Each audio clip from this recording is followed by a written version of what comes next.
जय माता दी सभी भाइयों को। दोस्तों,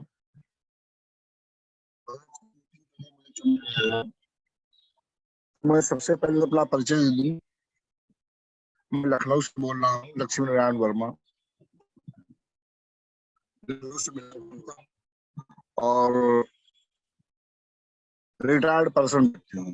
पहली बात मैं बता दूं, रिटायर्ड पर्सन हूँ। इस बिजनेस को बहुत पहले से कर रहा हूँ। कर क्या रहा हूँ सर, जैसे बहुत पहले जब कंपनी ओपन हुई, मेरी मुलाकात हुई और वहीं से कंपनी ज्वाइन करा दिया गया। लेकिन चूंकि मैं सर्विस में था, इसलिए मैं कोई काम नहीं कर पा रहा।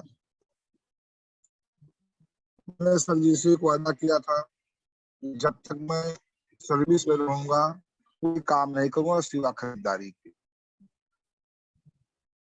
मैं खरीदारी करता रहा, काम चलता रहा। लेकिन मैंने कभी ये सोचा नहीं था कि मुझे जेएमबीडी में आगे चल के कोई काम करना है। खैर, हम सर की देन है। बिल्कुल एक मित्रवत व्यवहार करते हुए लंबे पीरियड तक 2012 से 2020 तक बराबर मुझको अपने संपर्क में बनाए रखे, बातचीत करते रहे, हौसला अफजाई करते रहे, मिलते रहे, बातचीत करती रही। दोस्तों, ये तो मेरे बिजनेस ज्वाइन करने का एक पैटर्न था। लेकिन मैं मैं संघर्षों से खेलता रहा। लेकिन संघर्षों के बीच में ओम सर ने मुझको कभी छोड़ा नहीं। सबसे बड़ी बात तो ओम सर ने मुझको कभी छोड़ा नहीं, कभी अवॉइड करने की कोशिश नहीं की। कभी ये नहीं सोचा कि चलो ये बंदा संघर्षों से जूझ रहा है तो इसको छोड़ो, किसी दूसरे को पकड़ लो। एक मजबूती से स्तंभ की तरह मेरे साथ खड़े रहे। दोस्तों, मैं पिछली मीटिंग इस तारीख को सर जी का आदेश हुआ कि आपको मीटिंग लेना है। उस दिन एक लड़की की शादी थी मेरे मित्र की और बहुत ही इम्पोर्टेंट थी, मुझे जाना ही था। सर जी का आदेश हुआ, नहीं आज आपको मीटिंग लेना ही है। दोस्तों, मैं बारात में रोड पे खड़े होकर के 1 घंटे मीटिंग लिया था। रोड पे, कानपुर रोड पे, लखनऊ में ही शादी थी। ऑन रोड खड़ा होकर के बार बार हार्न बज रहे थे। मुझे कष्ट हो रहा था कि हो सकता है मेरी आवाज आप लोगों तक ना सही पहुंच पा रही हो, लेकिन मजबूरी थी। बारात में डीजे बज रहा था लड़के वालों की तरफ से, वहां मैं रुक नहीं सकता था। विकल्प एक था कि रोड पे चले जाइए। 1 घंटे रोड पे मैं खड़े खड़े मीटिंग लिया। लेकिन ये बिजनेस है, ये व्यापार है, ये एक ऐसी लगन का बिजनेस है जिसको करना ही है। अगर करना है तो समय नहीं देखना है, स्थान नहीं देखना है, कब और कहाँ रहना ये भी नहीं देखना है। बस आदेश का पालन करना है सर जी के, आगे बढ़ते रहना है, कुछ भी सोचने की जरूरत नहीं। दोस्तों, मैं बहुत संघर्षों से जूझता रहा। कहाँ से शुरू करूं मैं खुद नहीं सोच पा रहा हूँ कि अपने लाइफ की कहानी में कहाँ से आप लोगों को बताऊं। बचपन, मैं गांव से बिलोंग करता हूँ, रायबरेली जिले से। इतना पिछड़ा क्षेत्र था जहाँ मेरा जन्म हुआ। बरसात के महीने में हम लोग गांव के बाहर नहीं निकल पाते थे।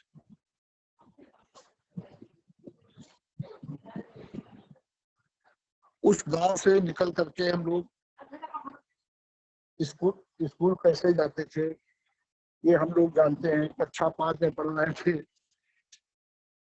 बरसात हुई, हम लोग स्कूल जाना बंद कर दिए। बाढ़ आ गई। 5 बीता, 6 बीता, 7 बीता। मुझको बचपन याद आया अपना।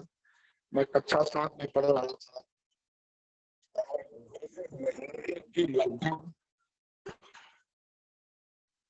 स्कूल नहीं जा पाए, गाँव में बैठे रहे, गाँव में घूमते रहे, खेलते रहे। बचपना था, इतना याद नहीं था कि मेरी लाइफ कहाँ मिल रही। लेकिन उस बचपन से मैंने एक संघर्ष की कहानी लिखने का, या कहिए एक संकल्प लिया था। अच्छे स्थान में पढ़ने वाला विद्यार्थी एक संकल्प अपने बचपन में लेता है कि हो कुछ भी मुझे इस गांव में आगे भविष्य में नहीं। मैंने अपने मन में वही ठान लिया, कुछ भी करना पड़े मैं बाहर निकल करके मजदूरी करूंगा, परंतु इस गांव में अपनी लाइफ को नहीं बिताऊंगा। दोस्तों समय बीता, बरसात समाप्त हुई, स्कूल गए। जो 1.5 महीने का पिछला कोर्स था वो कवर करते करते त्रैमासिक परीक्षा का छमाहिक परीक्षा आ गई, परीक्षा दिया, नंबर 50%। क्योंकि जब पढ़ा नहीं तो आएगा क्या। खैर वो बचपना था, वो गुरुओं का प्रेम था, सद्भाव था, जुनून था, लगन थी। हम लोग नाइट क्लासेस चलाई जाने लगी, दिन में पढ़िए, उसके बाद शाम को फिर स्कूल जाइए, रात में पढ़िए, सुबह शाम को 7 बजे से 10 बजे तक, सुबह 4 बजे से 6 बजे तक वक्त करके घर आइए, खाना खाइए, फिर स्कूल जाइए। उस मेहनत से, लगन से फर्स्ट क्लास पास किया मैंने। निकल करके लखनऊ आ गया पढ़ने, गांव छूटा, रायबरेली छूटी, लखनऊ पढ़ने में आ गया। लखनऊ में पढ़ते पढ़ते मैं सर्विस में आ गया। यहाँ तक तो पारिवारिक पृष्ठभूमि ठीक ठाक थी, कुछ भी नहीं एहसास हुआ कि हम कहाँ से कहाँ आ गए, क्या कर रहे हैं। बहुत अच्छा जीवन कट रहा था। बुरे दिनों का दौर शुरू हुआ दोस्तों मेरी लाइफ में 2092 में, वो सॉरी 1992 में। उस समय जो लोग लखनऊ से परिचित होंगे उनको मालूम होगा, बनियान कच्चा के लोग लखनऊ में बहुत अपना आतंक मचाए हुए था, और उस आतंक का शिकार मैं भी हुआ सितंबर के महीने में। लेटा हुआ था, रात को अचानक बनियान कच्चा के लोगों ने हमला किया। उस हमले में मैं बहुत ज्यादा जख्मी हो गया था। जख्मी इतना बुरा हो गया था कि मैं कोमा में चला गया था।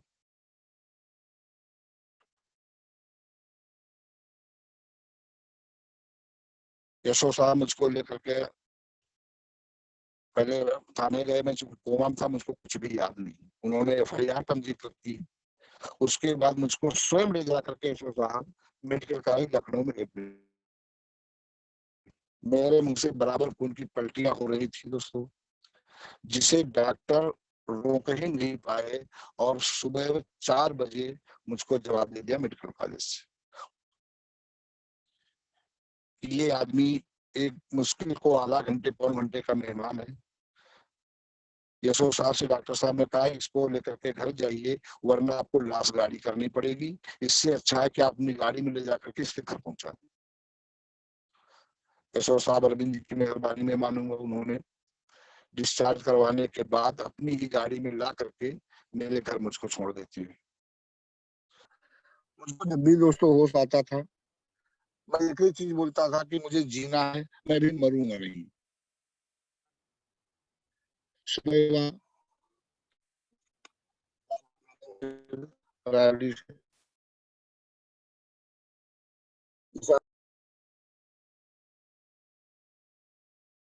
डॉक्टर साहब आते हैं, बड़ी रिक्वेस्ट करने पे देखते हैं। खैर ये गारंटी ले लेते हैं पिताजी से मेरे, अगर कोई घटना घट जाएगी तो हम जिम्मेदार नहीं होंगे। पिताजी हाँ करते हैं, वो मेरा इलाज शुरू करते हैं ले जाकर के नर्सिंग होम में। मेरा हौसला, ईश्वर की कृपा और डॉक्टर का साथ, तीनों एक साथ हुए। यहाँ एक नेट बन गया दोस्तों, गौर करिएगा मेरी बात। हौसला, डॉक्टर का साथ, ईश्वर की कृपा, यानी एक नेट बना 3 लोगों का। उस नेट ने काम करना शुरू किया, और मैं उस जिस डॉक्टर ने कहा था मैं एक्सपायर कर जाऊंगा, मैं जीवित हो गया। लेकिन दोस्तों स्थिति ये हुई कि मैं बेड पे चला गया।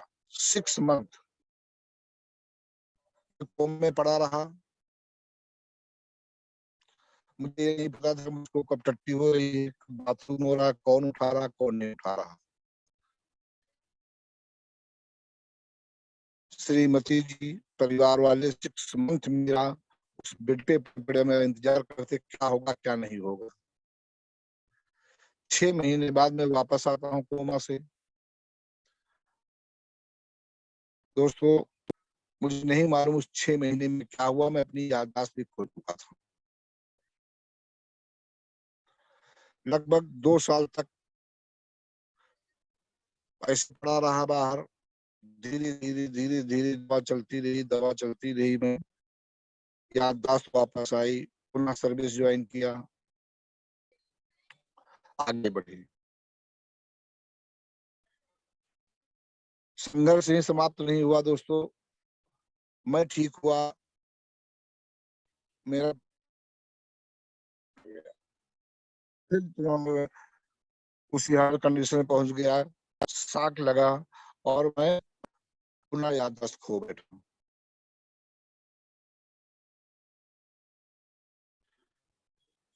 दवा फिर चलती रही, फिर कहानी से निकल करके मैं बाहर आया, फिर मेरी याददाश्त वापस आई, फिर मैं सर्विस करता रहा। करते करते करते करते धीरे धीरे बढ़ते बढ़ते दोस्तों मैं आज भी आप लोगों के बीच में बैठा हूँ।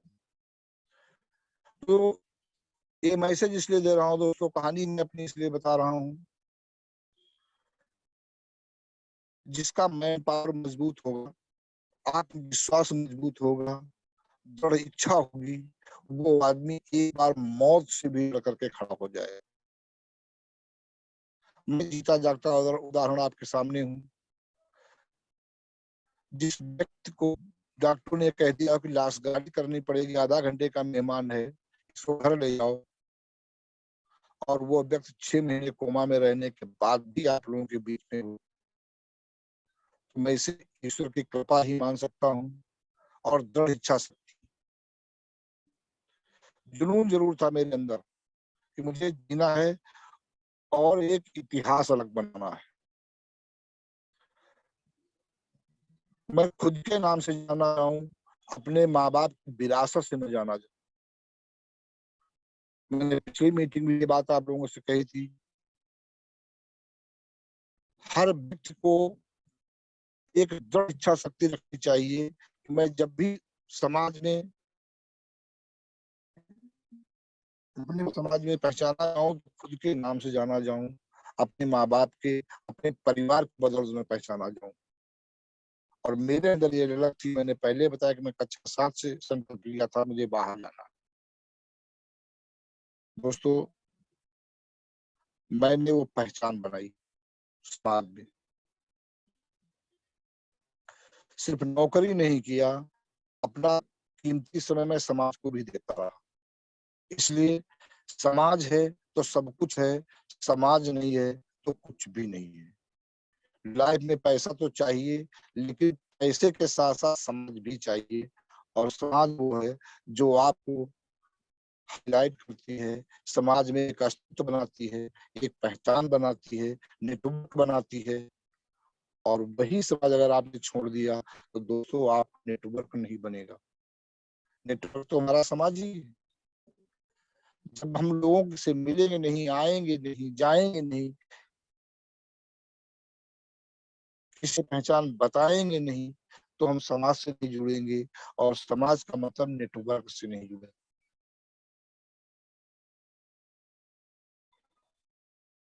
हमारे सिस्टम का नेटवर्क यही से खड़ा होगा दोस्तों, और यहीं से खड़ा होता है। मैं उस नेटवर्क को मजबूत करता रहा, चलता रहा, बढ़ता रहा, धीरे धीरे धीरे धीरे और आगे बढ़े। लखनऊ में अपना मकान उकान बनवाया। यहाँ से मैंने अपने अस्तित्व को मजबूत किया।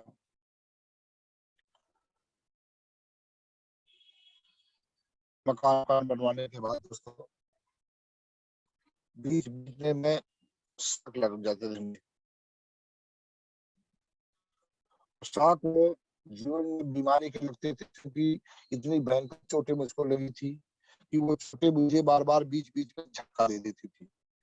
कभी कुछ शरीर में दर्द, कभी कुछ हो जाए, कभी कुछ हो जाए। उसके साथ साथ मेंटल मेरा गड़बड़ कर जाता था बीच बीच, याददाश्त घबरा जाती थी। लेकिन दोस्तों उस मेंटल पीरियड में भी मुझे एक चीज याद रहती थी, नहीं मुझे कुछ बनना है। ये जाती थी मेंटल गड़बड़ होने के बाद भी कि नहीं मुझे कुछ बनना है, कुछ नया इतिहास।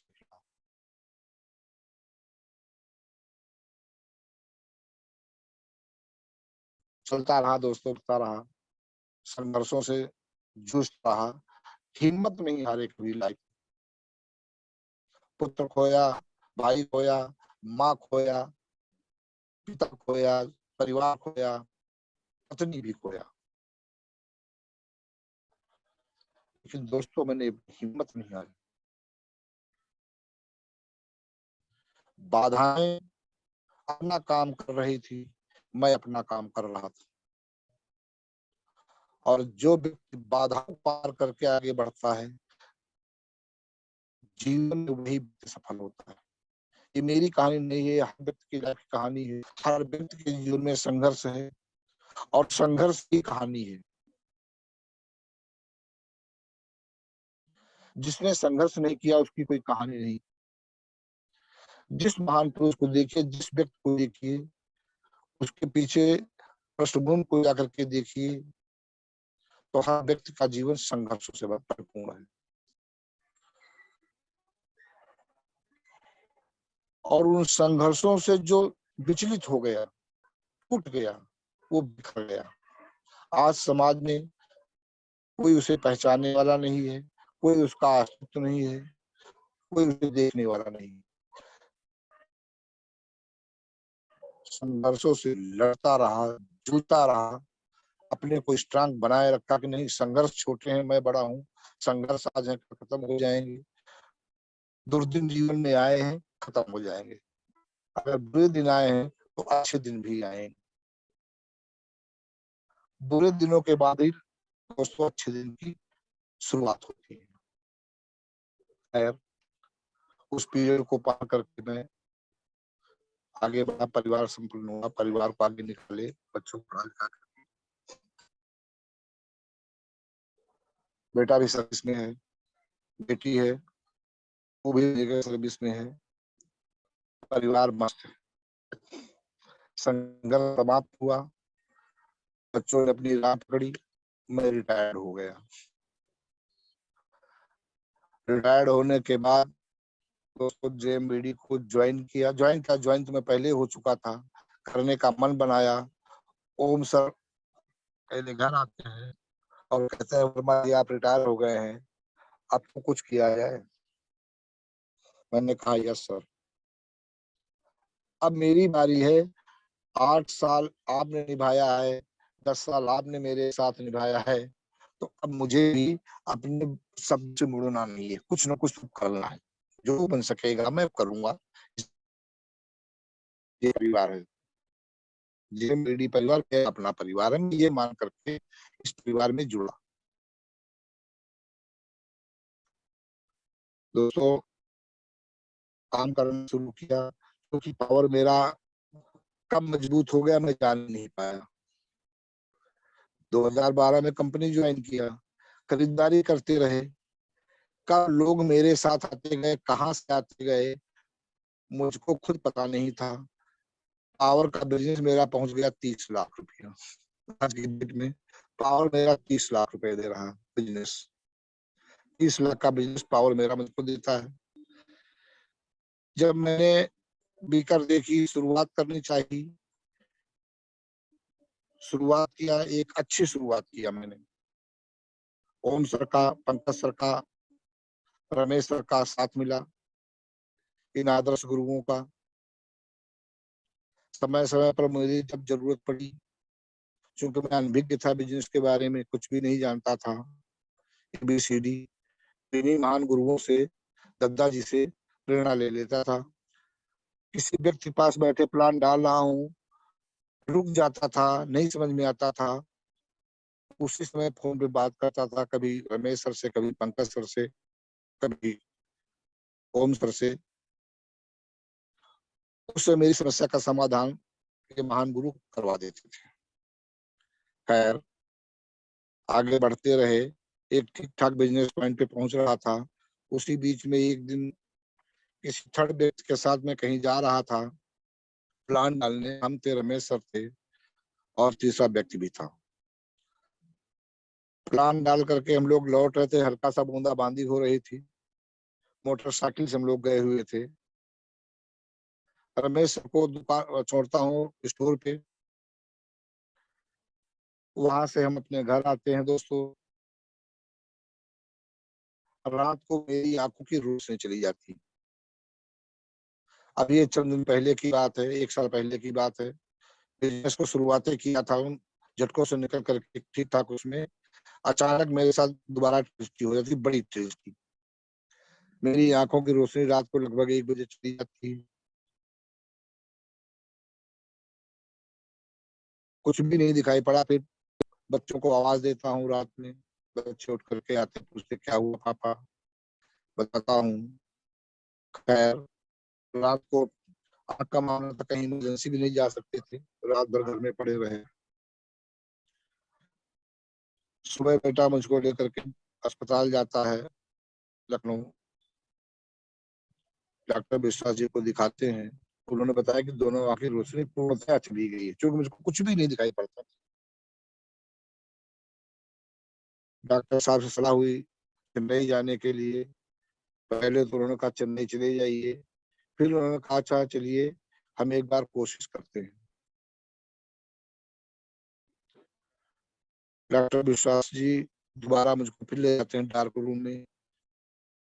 लगभग 35-40 मिनट खूब गहन जांच मेरी आंखों की करते हैं, और करने के बाद कहते हैं 1 हफ्ता हम दवा करेंगे, 1 हफ्ते में मुझे विश्वास है कुछ लक्ष्य मिल जाएगा, और नहीं मिलेगा तो आपकी जहाँ इच्छा हो चले जाइएगा। डॉक्टर विश्वास जी की दवा शुरू होती है दोस्तों। और उस पीरियड मेरी स्थिति ये थी, क्योंकि मैं जीवन में कभी आंखों से गड़बड़ नहीं था, बहुत फिट मेरी रोशनी थी। रिटायर्ड होने के बाद भी मुझे चश्मा कम लगता था। पूर्णतः मेरी आंखें सुस्त थी, और अचानक रोशनी गई तो मुझे लगता था मेरी दुनिया उजड़ गई।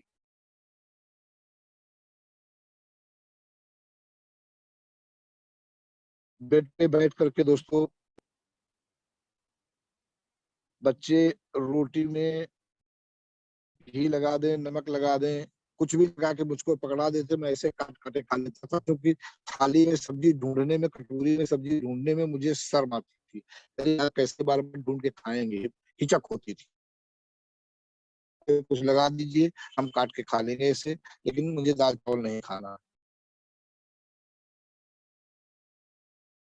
हफ्ते 10 दिन मेरी ये कहानी चली।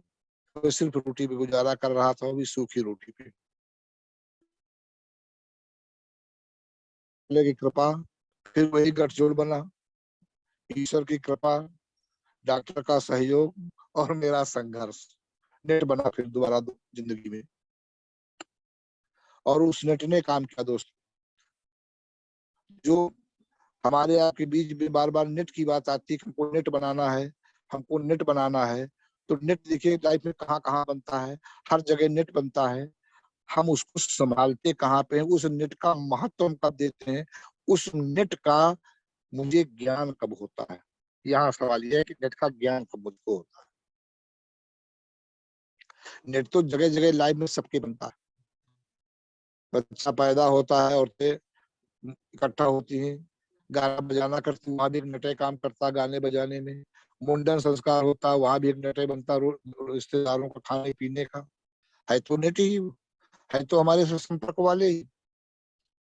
उसके बाद शादी हुआ, ब्याह हुआ, मृत्यु हुई, हर जगह हम नेट बनाते रहते, पूरी लाइफ नेट बनाते रहते हैं।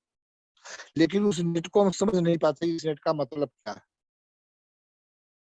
मतलब तो तब समझ में आता है जब नेट की मुझको जरूरत पड़ती है, और नेट का महत्व मुझे मालूम होता है। और दोस्तों, महत्व मालूम होता है जब हम नेटवर्किंग के क्षेत्र में आते हैं। तब मालूम होता है करीब नेट तो मेरे पैदा होने से मेरे पिताजी ने बनाना शुरू किया था। मैं बड़ा हुआ, बच्चों का, अपने मित्रों का नेट बनाया, और बड़े हुए दोस्तों का नेटवर्क बना, और बड़े हुए समाज का नेटवर्क बना। लेकिन मैं जान ही नहीं पाता था इस नेटवर्क का मतलब क्या है। मतलब तो नेटवर्क का समझ में आया जब कोई नेटवर्किंग का काम शुरू हुआ, तब की नेट की जरूरत। नेटवर्किंग तो हर व्यक्ति जीवन भर करता रहता है दोस्तों, लेकिन उसे ज्ञान ही नहीं कि हम कौन सी नेटवर्किंग कर रहे हैं। हाँ, मैं उमा शंकर भारती, बैंक ऑफ बड़ौदा, काहली में हेड कैशियर हूँ। मैं इसमें सर हो गया साल भर करीब मैं ज्वाइन हुआ हूँ। JMBD में ज्वाइन किया हूँ। तो कुछ परिस्थितियों की वजह से मैं आगे काम नहीं कर पा रहा हूँ, मगर अब एक हफ्ते इसी हफ्ते से चालू करूंगा काम। हमारा लक्ष्य है कि 23 अप्रैल को जो दिल्ली में है कार्यक्रम, हो सकता है उसमें हम कामयाबी हासिल कर लेंगे। प्रयास करेंगे, दिल्ली 23 अप्रैल को पहुंचने का प्रयास करेंगे। ठीक है सर।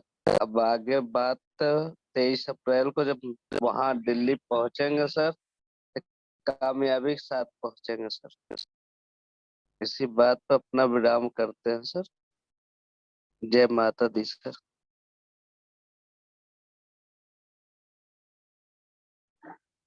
हाँ सर, हम उमा शंकर भारती बोल रहे हैं प्रयागराज से सर। JMBD में हमको साल भर हो गया सर। उस बच्चे की तबीयत की खराब की वजह से हम काम नहीं कर पाए हैं, मगर इस हफ्ते में हमको काम करना है सर।